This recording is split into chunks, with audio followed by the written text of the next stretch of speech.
Straight from South Africa. This is the strange and mysterious world with your hosts, Lee Stratum and William Collinson.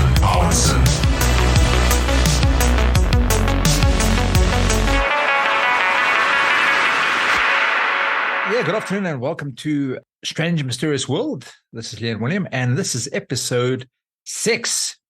And today we are going to be doing possibly a double header, pending, with 2 books by American author by the name of Diana Pasulka, American Cosmic. It came through in January 2019. But yeah, that'll come up a little bit later. But otherwise, how are you, bud? Yeah, good, Lee. Geez, I mean, I had an interesting morning, but I'm feeling good now. I went and got that blood analysis I was telling you about done.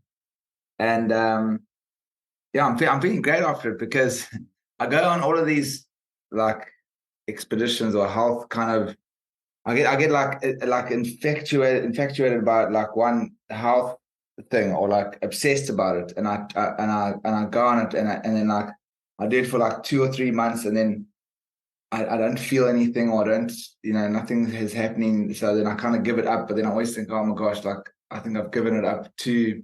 It's like something might have just happened and I didn't do it long enough, and now I've given it up and all of that time was wasted, like I went on like the borax thing and the demultious earth thing and the neem train and when the what's it called, dioxide chloride came out. Was it called dioxide chloride? Isn't borax quite a toxic chemical? No, apparently it's like it's derived from boron. And you must see, okay. We could do a whole podcast on that one, like the whole conspiracy around the borax conspiracy. Was it a guy that he was someone, I think it was Australia or New Zealand. He was a person that like studies plants, like a herbologist. Yeah, whatever. So he was, and he realized that a lot of the plants had they had boron boron deficiency in the plants, okay, or borax deficiency or whatever. And he noticed this in a lot of farming places, and then he also started relating it to people that had arthritis problems, like a heavy arthritis conditions, and like how he noticed that it's been happening more and more in the modern world because the plants are actually lacking boron and borax, because borax is actually a natural chemical that comes from the ground. You mine it up. People use it for washing and stuff, but it's actually natural. It's not like a chemical. It's not chemically made, and it's got a huge boron. It's like the natural form of boron. But boron is natural as well. It comes, you get it in fruit and everything. But it's like one, I don't know, molecule off or something like that. But it is a form of boron, more powerful. Yeah, I thought they used that to kill cockroaches. Yeah, they do actually. Yeah, so you should cockroaches. but so he started using it to I think his dog had arthritis or something. He started giving it to the dog, and then the dog got cured. So he was like, "Oh my gosh, this is great." So he was having arthritis, so he started taking it, and then his arthritis cured. So then he started making pills of it, and he was giving it to all the people, and like he didn't even have to advertise or anything. Like it just went crazy. Like obviously because if something works, you don't even have to advertise. And he had such a high demand of this tablet that he started trying to get it made commercially, so you could sell more of it. And then as soon as the people that there was some company that was selling some kind of something for arthritis at the time, and they something in competition. Yeah, competition. So they completely squashed them, and they started like throwing propaganda around that look, it is poisonous. Don't get me wrong. If you eat a box of that, you'll die. But I mean, if you eat a box of if you eat enough bananas, you're going to die, because there's like a high concentration of stuff that they inject people that are going to like to kill them in the when someone's in death row. What is it? Yeah. It's in bananas. I mean, look, if you potassium. Potassium chloride. Yeah. When you buy a NutriBullet, like one of those things that make smoothies, the booklet that comes with it, you open it up and it says, "Warning: do not blend your apples with the seeds in it, because you will die." because the seeds have what is that chemical that's in the seeds? Anthrax, or I don't know. Yeah, it's almost it's I'll Like get the name. I mean, It's like not anthrax, but I do recall there's some sort of poison inside of apple seeds. yeah. So, But I think you've got to consume quite a shit ton of it before it kills you. But yeah. So anyway, so the borax thing. So anyway, so then it was suppressed in Australia, and it's suppressed in other countries as well. But anyway, but that's what I mean, especially after the last 3 years of what we went through.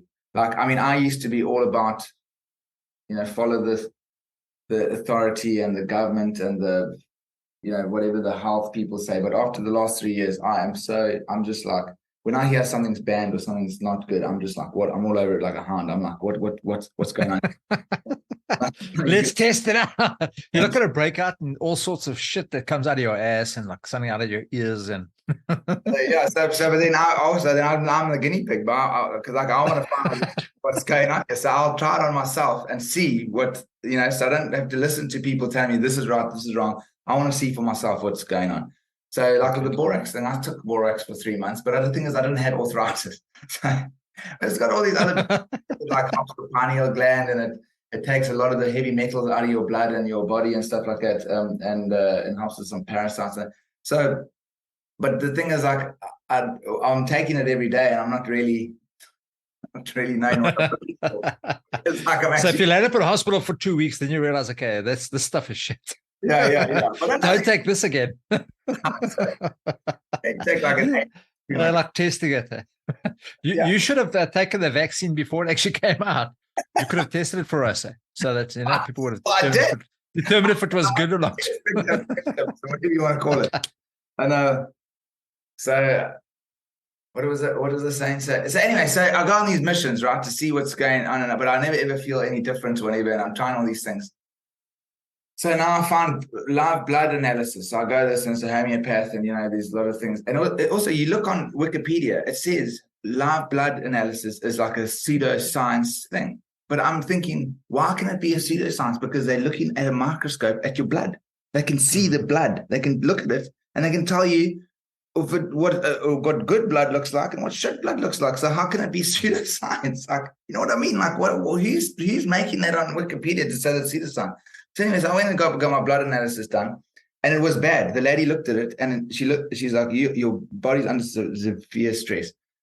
And like, she showed me a picture of what blood should look like. It should be like these little balls floating around, like round normal balls. Mine were like snakes, like all the blood was stuck together. That's because of the vaccine. Yeah, exactly. So probably, yeah. So it is. She's really worried about me, and she looks at the dry blood, and it's got this dark spot in the middle, like it's black in the middle of the blood cell. And she's like, "Geez, this is not good. Your stomach is stuffed." Yeah. So I'm like, and I know that because like I've got bad psoriasis everywhere and eczema and stuff, and they say it's always from the gut. So then also my daughter's mother, she was like, because I took my daughter there, she was so against it. She's like, this is pseudoscience, bullshit, homeopathic, whatever. So I'm like, I'm trying everything to see what works. So now it's been 3 months, and I go back there, and I got my blood analysis again, and they showed me the blood result. And you can look at it live. It's on a screen, like a screen you can watch while she's looking at it.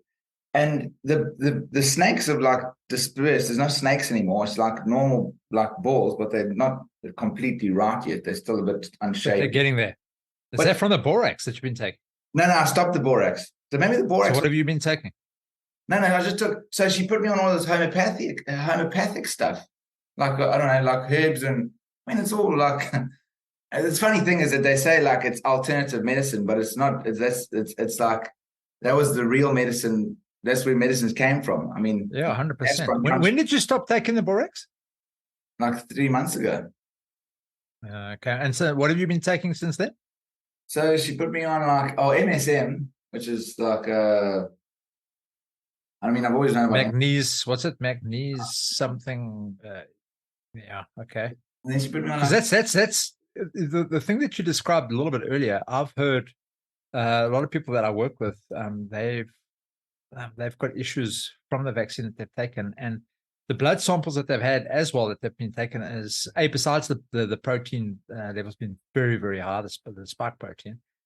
they have also come back and said that their blood cells look like snakes, long snakes. So that's actually, you must actually tell me what you've been taking, because that's an information that I can pass on to the guys to maybe assist them, because I've got some oaks that have got major issues at work. Sure. So I'll give you all the stuff she's telling me. I mean, I can't think of them off the top of my head, but it's like that's those drops. You know, there's Herbers always give you drops with like it's got ethanol drops with the. But then also, because I'm a recovering alcoholic, it's like I'm like taking these ethanol drops. And I'm like, oh my god, this thing's going to make me relapse or something. And I'm drinking it. I even started having like dreams of me drinking again. And I go back to, I'm like, I'm a recovering alcoholic. I don't take these ethanol drops. And she's like, you're supposed to put it in warm water and it'll evaporate the ethanol. So I was like, geez, okay, thanks. So anyways, that was great. I saw like there's actually a result, and I was actually going to give up because like after 3 months, I haven't felt anything. I haven't felt good or better or whatever, or worse or whatever. So I thought, oh, this is just another snake oil job I'm on. And actually I could see results on the microscope. It was so exciting. I was like, fuck, this thing's working. And also my cells that what do you call it? Immune cells. They were so small that you could hardly see them, and they're supposed to be like bigger than the blood cells. And now, when I've gotten back 3 months later, being on all of her snake oil, those immune cells are bigger than the blood cells. They've came back, dude, and I can see it on the microscope. I'm looking at my blood. I'm like, Jesus, this is amazing. I can actually see results. So I was excited about that. You know, it's one of my adventures, my medical adventures, that I could actually see results. Oh, that's actually awesome. That's actually very good. But now you must remember now, that's what you mentioned a little bit earlier. Keep that in mind. Okay? Because obviously with this book that I'm going to chat about now, it brings up a little bit of this whole agenda behind something else that's there. I'll get to it. There's definitely an agenda by the higher ups, whether it be the government or whether it be the Illuminati or whatever you want to call them. There is an agenda. They're using the pharmaceutical companies and they're using the media. And it's been going on for ages, dude. So just remember that. Yes, and what also we've been discussing now.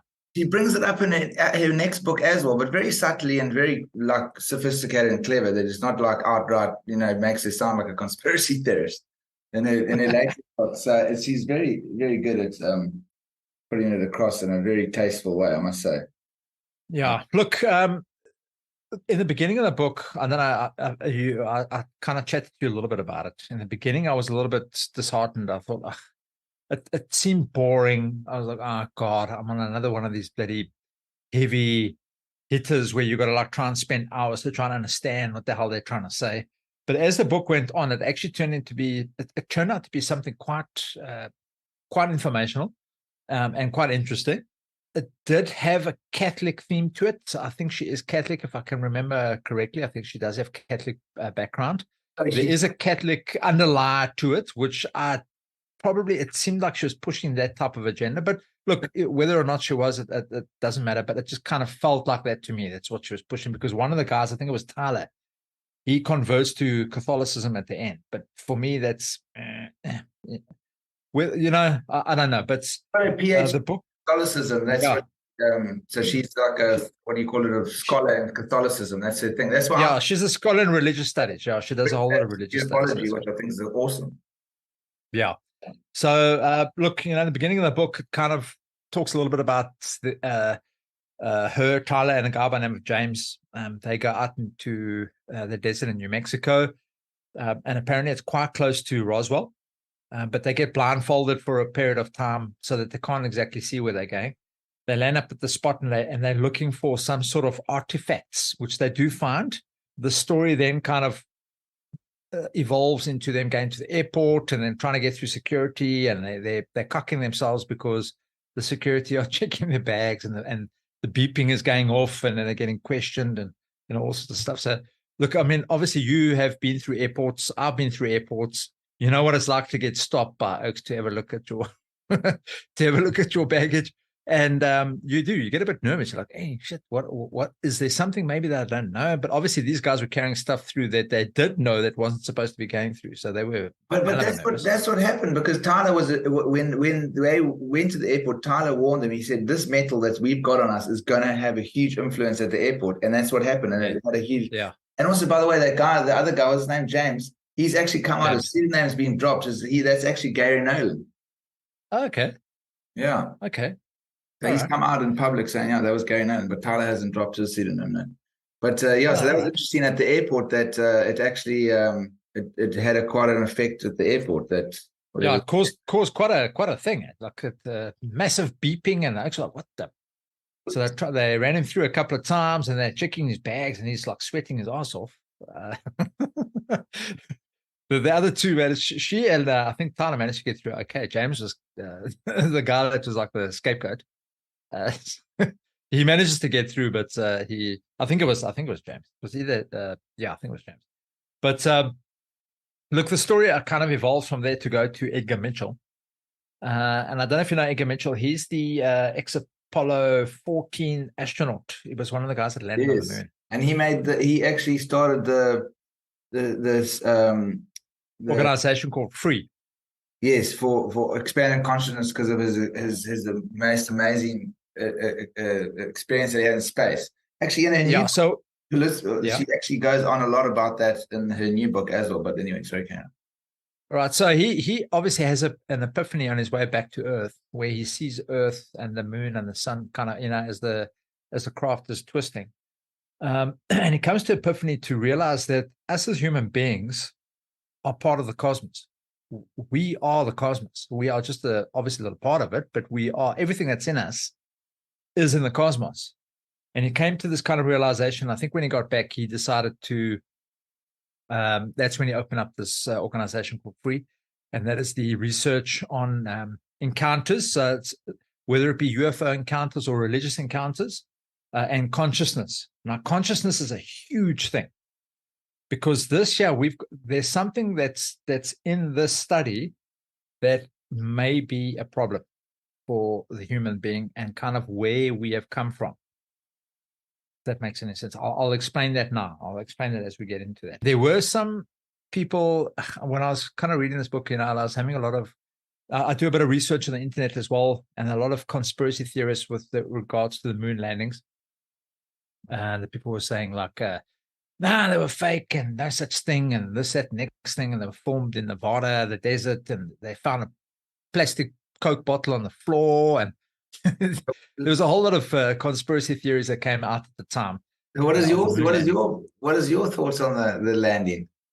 Now, look, I honestly, I do think they landed on the moon. I think because it happened 9 times. I think the last landing was in 1972, if I can recall. So it didn't happen once. It happened on quite a few occasions. Why they didn't go back, there's reasons. So one of the reasons is Nixon at the time had an issue with the money that was being spent on the space exploration. They'd also won the race. If you recall, it was a whole race between the Russians to get to the moon first. There's an however on my side. So although I do think they landed on the Earth, on the moon, I do think some of the photography may have been faked. Some of the photos, some of the things that may have been filmed elsewhere.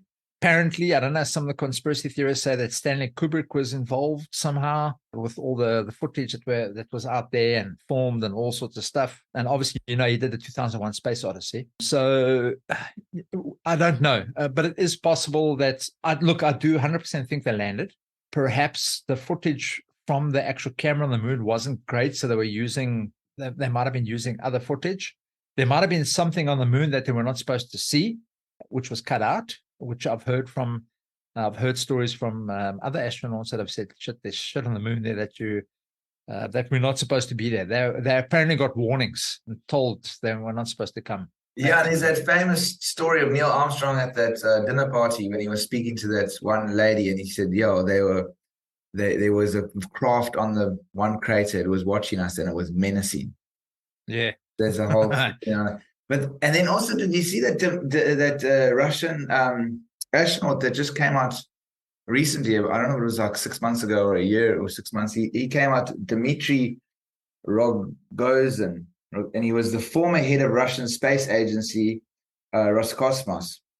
And he actually came out lately and said, no, he thinks it was a hoax because when people are in space, like even for a few days, they come back and they have to get rehabilitated because they can't even walk, or they can't, like when you're on a ship, you go on a boat for a day, you get off the boat and you're like on the ground, you're like, oh my God, I can't even walk. Now imagine if you're in space, you've got no gravity.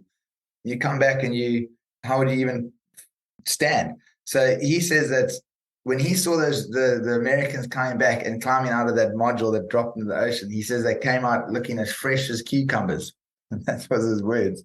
They came out and they just stood up and they like as if they'd never even left Earth, because they could walk and be normal. So he was very suspicious, and he started digging into it, and he got a lot of lashback.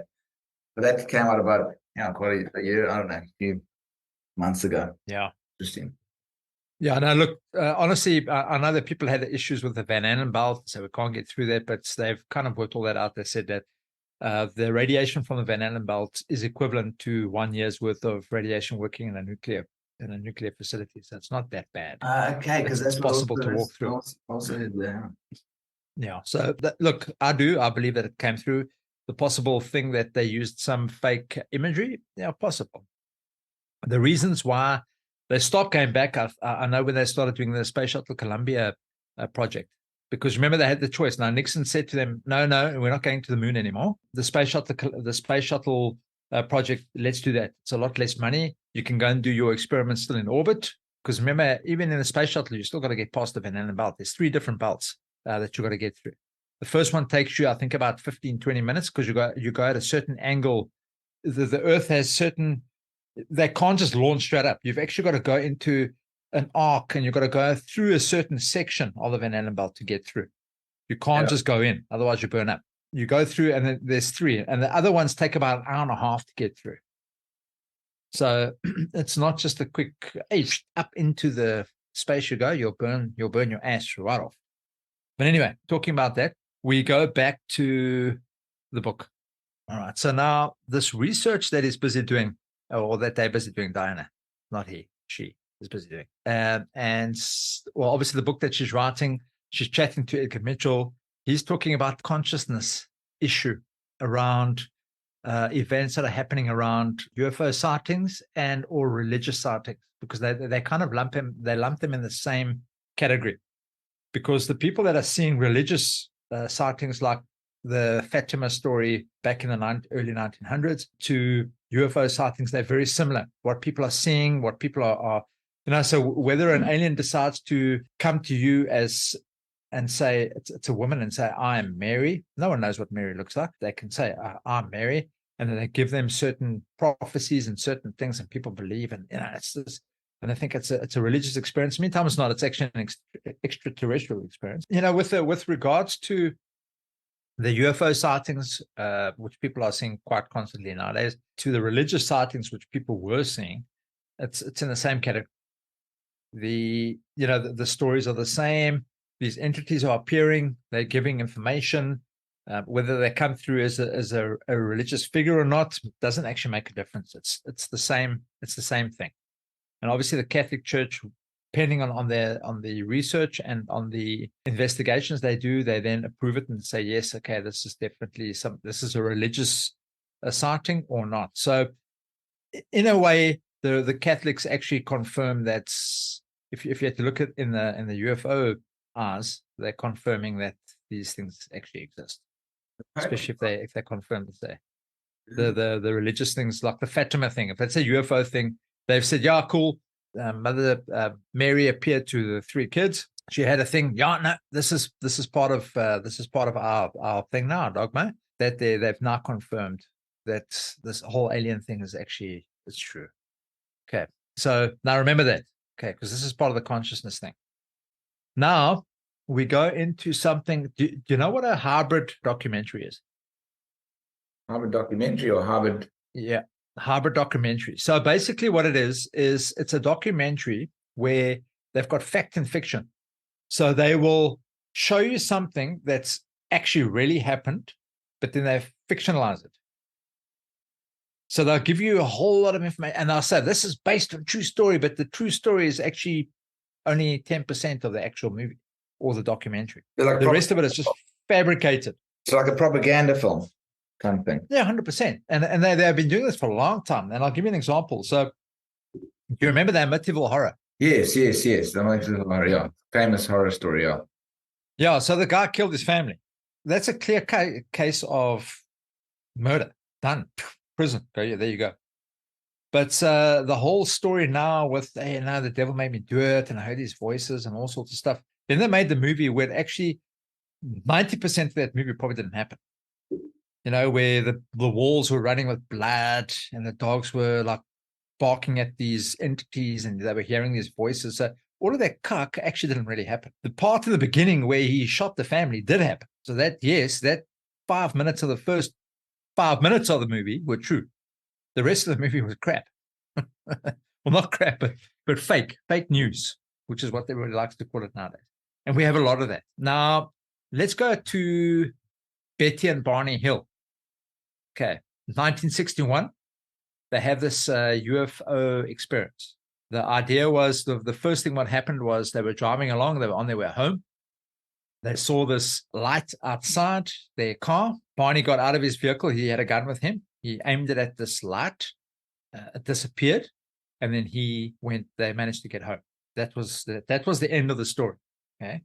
He was suffering from headaches a couple of days thereafter. His wife phoned the Air Force to see if there was any aircraft in the time. There were none. Somebody said to him, listen, go and get hypnotized to go and see actually what happened, which is what he did.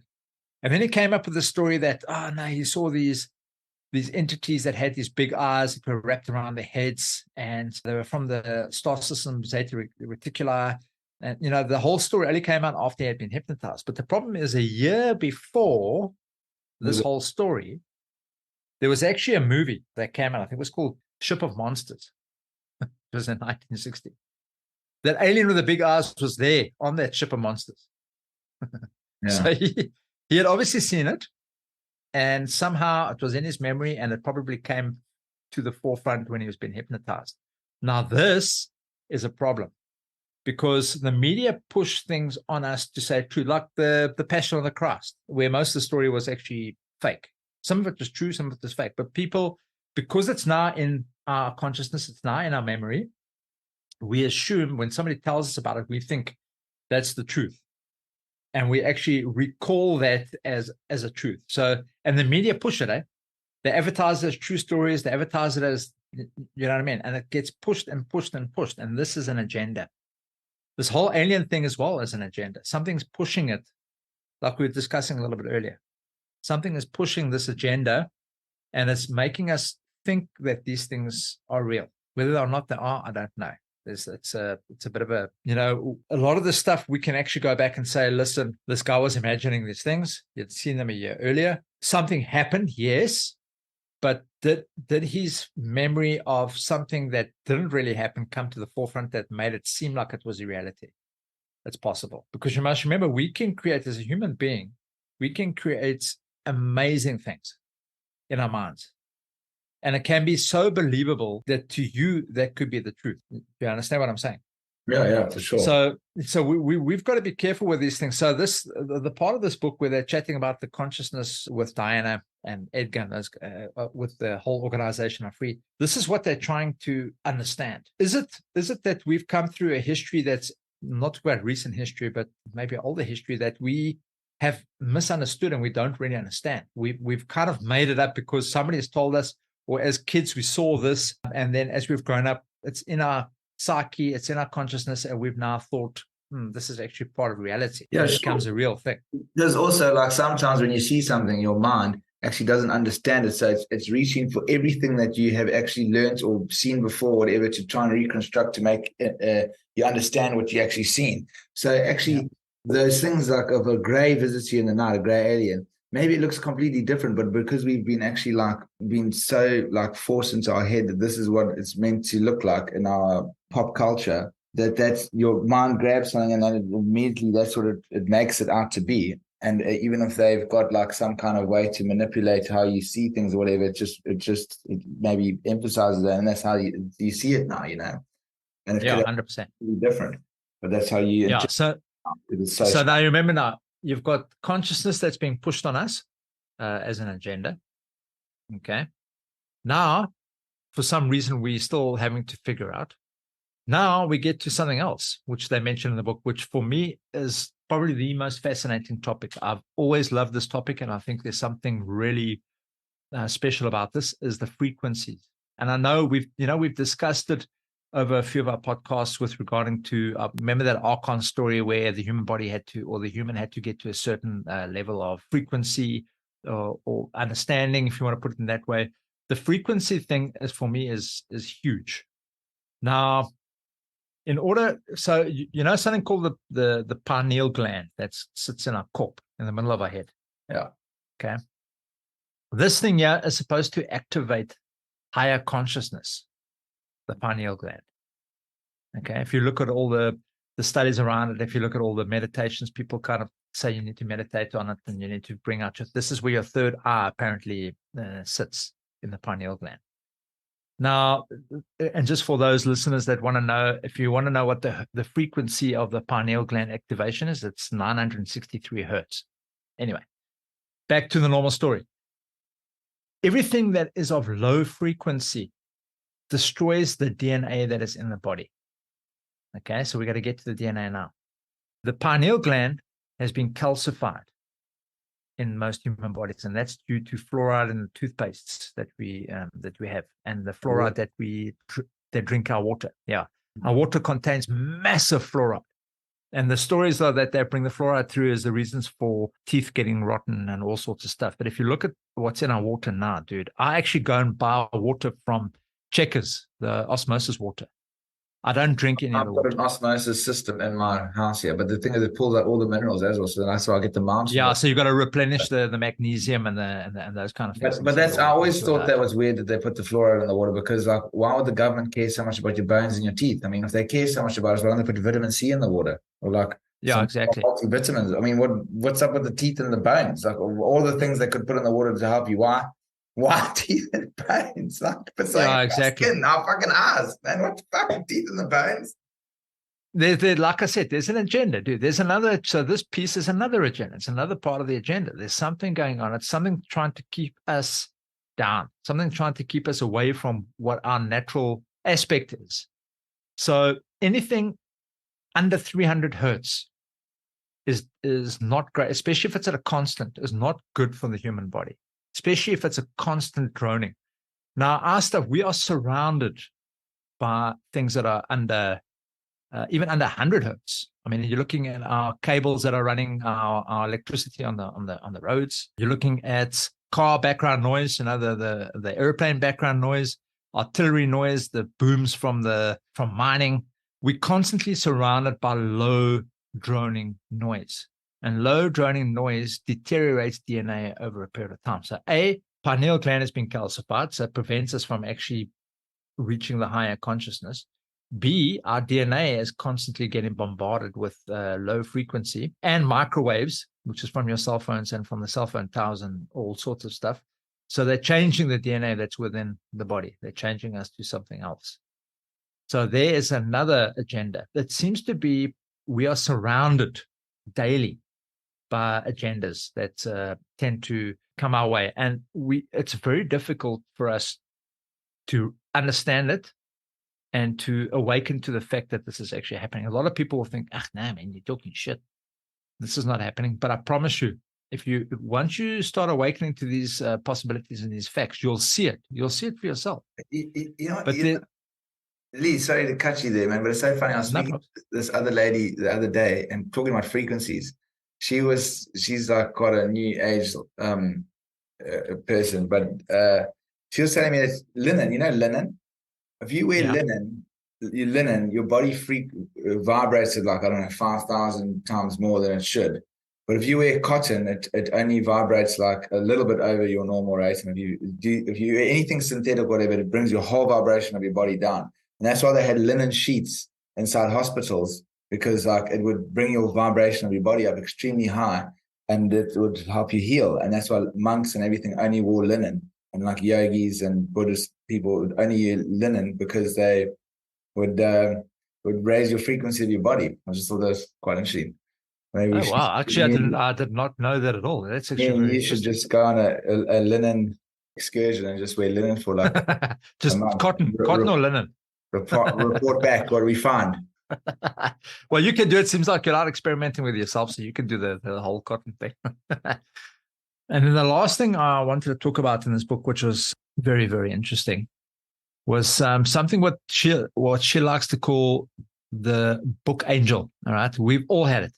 I've had it so often, dude. It's actually frightening. I'll tell you now what it is. It's actually synchronicity. Okay, we've all had it. So I'll give you a very stupid example. Many years back, I'm talking probably about 15, 16 years ago, I was going through a pretty bad patch in my life. Wasn't working, no one was hiring at the time, especially, here in South Africa, going through the time that we were, I had dark thoughts, I was in a dark place. And somebody said to me, listen, man, read this book. And I'm thinking, why the fuck would I be reading a book? I didn't feel like reading a book. They said, listen, just read this book. It was called The Artist's Way, the book. Dude, I can't explain how that book changed my life. I promise you, when I started reading this book, and it's all about, it's quite a long process. It's not a story, but it's actually a way of life, which after probably about a year after reading that, I did stop doing the stuff that it did tell you to do. But after that, things just changed there. Things in my life just changed. Things opened up. And this happens to so many people, where it's almost like the universe, the cosmos is trying to give you a message. It's trying to talk to you in a way. And some people might hear it in, like, for me, books is an important thing, because somebody says, hey, read this book, and you're thinking, hey, I've been studying about the subject, and some Arb oak just came and said to me, listen, read this thing. And he had no clue what I was doing. And so it's almost like the cosmos is giving you a message to follow that path. The DNA thing that I was chatting to a little bit earlier, I'd gone onto the internet, to YouTube last night. Just before I started, no, it wasn't last night, it was the night before. Just before I started listening to the audiobook from Diana. And right next to it was a thumbnail for a 23 or 25 minute episode on DNA frequencies. Now that for me it's like, I started watching a little bit, and I thought, okay, cool, I'll watch this a little bit later. Let me get through this book first. And I think the second thing in on the book was about DNA frequencies. So obviously the cosmos is trying to, or something is trying to direct you on a path to that. You've got to make the decision whether that's the right path or not. You can decide to go with it. You can decide not to go with it. But, if you go with it, where does it lead you? But now you've got to be careful here. Okay. Because you've got synchronicities that are almost in a natural way. And then you've got AI synchronicities. AI synchronicities are things that happen on your computer or your phone, where it's actually not a synchronicity. It's actually the media that is forcing you on a certain road. So as an example, you might be, and we all know that, when you're on your phone, there seems to be, and you're typing things in, it picks up your algorithm and it knows what you're kind of looking for. And then all of a sudden, these funny ads click up on your phone or on your computer about things that you might have been searching, but you're thinking, how the hell did it know that? Yeah. I didn't tell anybody, but all of a sudden it knows that, I'm into, I don't know, Catholicism, or I was researching alienations or something, whatever. These things pop up. So you got to be careful. You got to be careful what synchronicities you listen to, and that could lead you down. That could lead you down the path that you were supposed to be taking down, a completely different path. So you got to be careful what synchronicities actually pop into your life. So that's what I'm saying. If it's stuff like natural, you've been researching something, a friend of yours comes and says, "Hey man, I've got this video. Watch this movie. It's very good." And then you watch it, and it's actually the same stuff you've been researching. Those kind of synchronicities for me are of a higher dimension. Something is pointing you in a direction to follow. Follow that path. The decision is yours still, obviously, but follow that path. If it's almost artificial, do not follow that path. It makes any sense. So look, it may be hard to distinguish, especially for people that are constantly on their phones and on their laptops, and especially the young kids of today. All they know literally is AI. And when AI becomes a norm for them, this may be a synchronicity. They think, oh yeah, no, I need to follow that because, I've been hearing it on my cell phone, and I've been getting messages to do this, and it's a synchronicity. And wow, let me follow this path. Just be careful. I think you've got to be careful with that kind of thing. But look, at the end of the day, that was the book in very short summary. If I had to say it in that way, the book kind of ends with, like I said, I think it was one of the guys converting to Catholicism. So, because he wants to help people, because they spent some time in Rome, and, one of the priests there was in a hospital and he was helping dying people. And this guy just had an epiphany, and something came to him and said, no, this is his route that he has to take. So that's cool. That was his synchronicity, and that's the path that he followed. Whether it was maybe a bit of Catholic propaganda, I don't know. But, in general, the book was pretty good. Well, like I said, I started with it in the beginning. I thought, going to be a slog. But it turned out to be something actually pretty cool. So it's definitely worth a read. American Cosmic by Diana Pasulka. Okay, so we're going to cut it there. So yeah, thank you. That was part 1 of our episode 6 of our books that we've been chatting about with Diana Pasulka. And then next week we will continue with our discussion on her next book, Encounters. Yeah, see you then.